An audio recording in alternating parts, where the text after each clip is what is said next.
하루의 시작을 주님과 함께 1월 29일 매일 성경 큐티를 시작하도록 하겠습니다.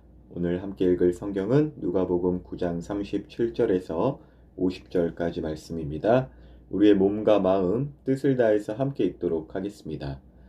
다음날 산에서 내려왔을 때 많은 사람들이 예수님을 맞이했습니다. 그 사람들 중에 한 사람이 예수님께 외쳤습니다. 선생님, 제 아들의 병을 고쳐주십시오. 하나뿐인 아들입니다. 악한 영이 아이를 사로잡으면 갑자기 아이가 소리를 지릅니다. 또 아이에게 경련을 일으켜 입에 거품을 물게 합니다. 그리고 아이에게 상처를 입히며 여간에서 떠나려고 하지 않습니다. 제가 선생님의 제자들에게 쫓아달라고 간청하였지만 그들은 할 수 없었습니다. 예수님께서 대답하셨습니다. 아, 믿음이 없고 삐뚤어진 세대여, 내가 얼마나 오랫동안 너희와 함께 있으면서 참아야 하겠느냐. 네 아들을 이리로 데리고 오너라. 소년이 올 때 마귀가 그를 넘어뜨려 경련을 일으키게 하였습니다. 예수님께서 더러운 영을 꾸짖으시고 소년을 고쳐주셨습니다. 그리고 그 아버지에게 돌려보냈습니다. 사람들은 모두 하나님의 위대하심에 놀랐습니다. 사람들이 모두 예수님이 하신 일을 보고 놀라고 있을 때 예수님께서 제자들에게 말씀하셨습니다. 너희는 이 말을 귀담아 들어라. 인자가 사람들의 손에 넘겨질 것이다. 그러나 제자들은 이러한 예수님의 말씀을 이해하지 못하였습니다. 제자들이 이해하지 못하도록 그 뜻이 감추어져 있었습니다. 또한 제자들은 이 말씀에 대해 예수님께 묻기를 두려워하였습니다. 제자들 사이에 누가 가장 큰 자인가를 놓고 말다툼이 일어났습니다. 예수님께서 제자들이 마음속으로 무엇을 하는지를 아시고 한 어린이를 옆에 세우셨습니다. 그리고 말씀하셨습니다. 누구든지 내 이름으로 이런 어린이 하나를 맞아들이는 사람은 나를 맞아들이는 것이다. 또한 누구든지 나를 맞아들이는 사람은 곧 나를 보내신 분을 맞아들이는 것이다.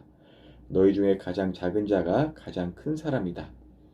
요한이 대답했습니다. 선생님, 어떤 사람이 선생님의 이름으로 마귀를 내쫓는 것을 보았는데 그 사람이 우리와 함께 다니지 않으므로 그렇게 못하게 막았습니다. 예수님께서 요한에게 그를 막지 마라. 너희를 반대하는 사람은 너희를 이롭게 하는 사람이다. 라고 말씀하셨습니다. 오늘 본문에서는 산 아래 남겨진 예수님의 제자들과 사람들에게 있었던 일들이 나옵니다.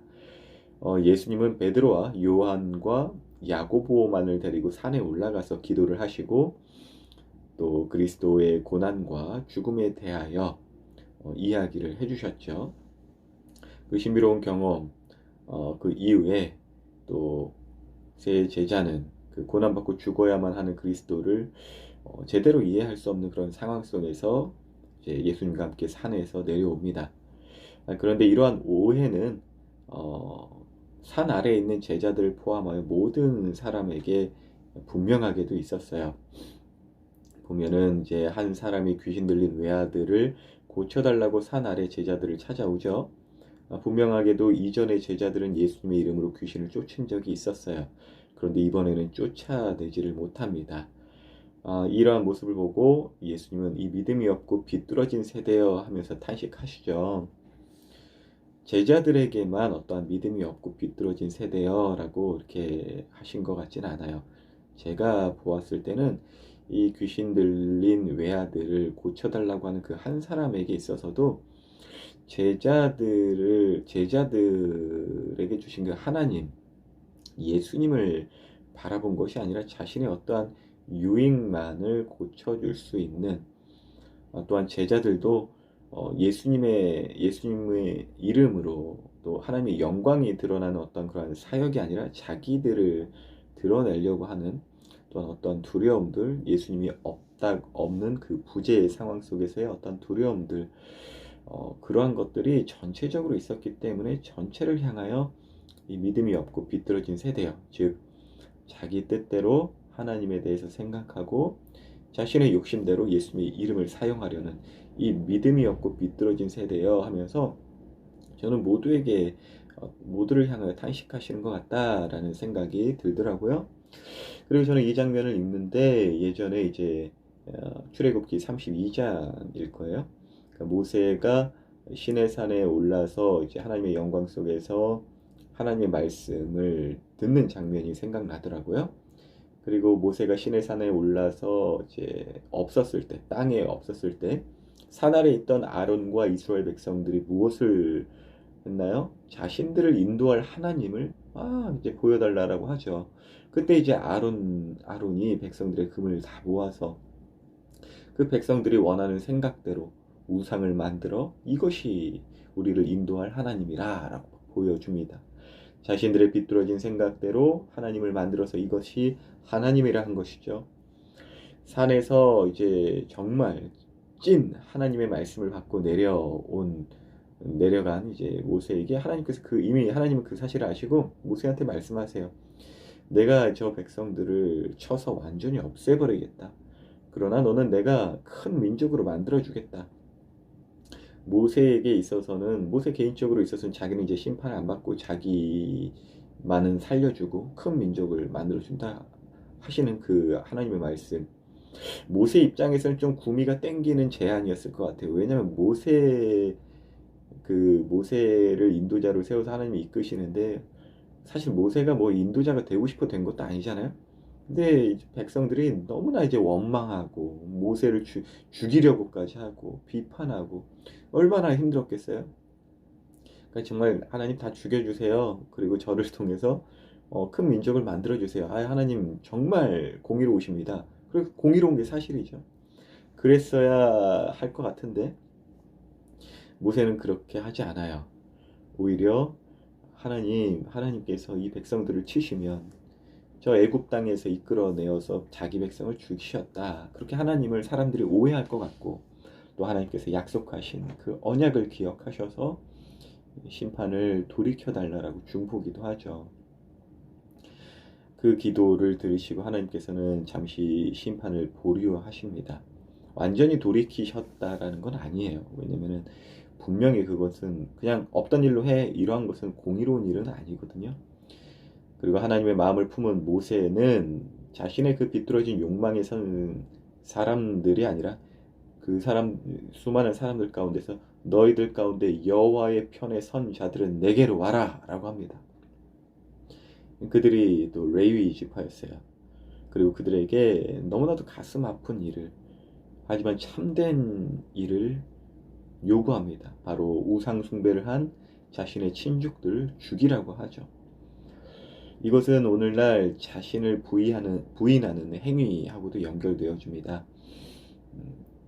내 육신적인 생각들을 죽이는 것, 하나님에 대한 내 스스로의 생각들 다 죽이고 예수님의 말씀을 따르는 정말 다시금 부활하신 그 예수님을 따라 가려고 하는 십자가를 지고 가는 자기 부인의 행위죠. 그리고 모세가 그 일을 마치고 나서 하나님께 기도합니다. 출애굽기 32장 32절일 거예요. 32, 32. 그러나 이제 그들의 죄를 사하시옵소서. 그렇지 아니하면 원하건대 주께서 기록하신 책에서 내 이름을 지워버려 주옵소서. 정말 이러한 기도, 사실 저는 목회자로 부르심 받았을 때 바울도 신약에서 이러한 기도를 하거든요. 목자의 기도를 하고 모세의 기도를 읽고 또 예수님의 그 사역을 봤을 때 내 입에서 이러한 기도, 내 마음에서 이러한 기도가 나오기 전까지는 목사의 안수가 너무나도 부담이 크다라는 마음이 좀 많았어요. 그래서 어떤 면에서는 오랜 시간 동안 제 동기분들이나 분들은 이제 다 목사 안수를 받으시고 했지만 저는 좀 마음의 부담이 많이 커서 이것이 될 때에 목사 안수를 받지 않겠는가 했는데 사실 사람의 능력으로 이러한 기도를 어떻게 할 수 있겠어요? 제가 그러한 결단이 어떤 순수한 동기에 있어서는 참 순수하고 참 위대한 결단이다라는 그런 생각이 들 수도 있긴 하겠지만 전혀 잘못된 생각이죠. 저는 저렇게 결단 못합니다. 하지만 하나님께서 그렇게 하지 못하는 제가 죽고 성령님께서 제 안에서 그렇게 역사하시면 저는 할 수 있는 것이죠. 다시 말해 자신의 구원과 영생을 담보로 한 중보의 기도를, 즉 이것이 목자의 기도인데 목자의 기도를 모세가 하는 것이죠. 가만히 보면은 이제 우리 예수님께서 보면은 막 비판하지 말라 뭐 이렇게 하시면서도 본인은 막 이 뱀 새끼들아 막 이 독사의 자식들아 막 제자들이나 바리새인들이나 사람들에게 막 이 비뚤어진 것들아 그냥 마음껏 비판하시고 막 욕하시는 막 그런 거 보면 뭐야 자기는 하면서 왜 우리한테 하지 말래? 막 이런 마음 들 때 있잖아요. 근데 왜 그러실 수 있는 거냐면 그러실 만한 자격이 있으셔서 그런 거예요. 그 비뚤어진 세상을 향하여 비판만 하는 것이 아니라 또 옳은 소리만은 하는 것이 아니라 결국 그들은 계속적으로 비뚤어지기 때문에 대속물이 필요하거든요. 그들을 위하여 죽으러 오셨기 때문이죠. 그래서 사람이 하는 비판과 훈수는 예수님의 말씀과 달라요. 우리 청소년 목자들은 목원들의 잘못된 것을 지적도 하고 혼도 내시나요? 반드시 그래야만 할 수 있어야 합니다. 근데 그냥 해서는 그냥 그거는 뭐 세상적인 비판이고 훈수예요. 교회에서 싸움이 일어나고 갈등이 일어나는 거는 예수님의 이러한 목자의 기도가 뺀 비판과 훈수만 난무해서 그렇습니다. 목회자들도 성도를 비판하고 혼낼 때가 분명히 있어요. 저도 마찬가지입니다. 전 사실 예전에 개척했을 때랑 비교하면은 여러분들이나 뭐 청소년 부서 내세우는 굉장히 지금 순하게 있는 편입니다. 여러분은 예배하다가 예배 시간에 쫓겨난 적 있으세요? 전 몇 번 쫓겨냈거든요. 개척 갔습니다. 왜 그럴 수 있었을까요? 저는 그들을 위하여, 물론 이거는 나의 어떠한 그런 것이 아니라 하나님의 능력으로, 하나님의 은혜로 목숨을 건 중보를 하기 때문이죠. 목사님들은 다 저는 이렇다고 생각이 들어요. 물론 이제 지 승질대로 이제 사랑 없이 하는 것도 있겠지만 기본적으로 우리는 알아야 돼요. 저 목사님의 비판은 어떠한가, 저 사람의 비판은 예수님의 비판과 닮아야 돼. 이렇게 생각하면 또 저의 묵상을 또 엉뚱하게 알아들으신 거고, 누군가를 비판하거나 훈수를 두고 싶을 때 예수님처럼 해야 한다는 거. 우리는 천국 가려고 뭐 예수님 믿고 뭐 이렇게 아기 때는 신앙의 아기 때는 이런 식의 이해가 있어서 그렇게 하겠지만 그 천국마저 포기할 수 있는 이웃을 향한 그 사랑이 있어야만, 그리고 그것이 진짜여야만 비판이 하나님의 말씀으로 담대히 할 수 있다라는 것이죠. 저는 이게 되지 않으면은 사실 비판이나 어떤 훈수를 잘 이제 하지를 않습니다. 어떤 면에서는 여러분에게 있어서 비판과 훈수가 없다라는 것은 이러한 사랑이 제게 없다라는 것도 좀 저나 여러분이나 심각하게 한번 생각해 볼 필요가 있어요. 오늘 묵상하면서 이 부분이 저는 좀 깊게 와 닿았어요. 44절, 본문의 44절이죠. 너희는 이 말을 귀담아 들어라. 인자가 사람들의 손에 넘겨질 것이다. 저 비뚤어진 세대를 위하여 자신이 죽을 것이다라는 그 중보자의 위치에서 제자들과 사람들을 훈계하시는 그 예수님의 마음, 제자들은 쉽게 깨닫지는 못했어요. 정말 저 비뚤어진 세상, 그리고 우리를 위하여서 비판만 하신 것이 아니라 대신 고단받으시고 죽으러 가심을 말씀해 주시는 것이죠. 또한 오늘 본문을 보면 그것이 아직은 감추어져 있다라고 하는데 사실 그것이 열리는 순간은 이 길이 예수님의 길일 뿐만이 아니라 또 제자들의 길이구나라는 사실을 알게 되는 것입니다. 그래서 저는 오늘 말씀을 통해서 더욱더 좀 마음 깊이 새기는 것, 비판하고 싶거나 훈수를 두고 싶을 때 정말 예수님처럼 또 하나님의 사람처럼 목자로서 저들을 위하여 내 생명과 구원을 담보할 정도의 중보의 마음을 먼저, 저 사람을 사랑하는 마음, 하나님의 그 마음, 하나님의 시선을 더욱더 구해야겠다, 그런 마음을 좀 얻게 되었습니다. 오늘도 주님과 함께 평안한 하루 되시길 바랍니다.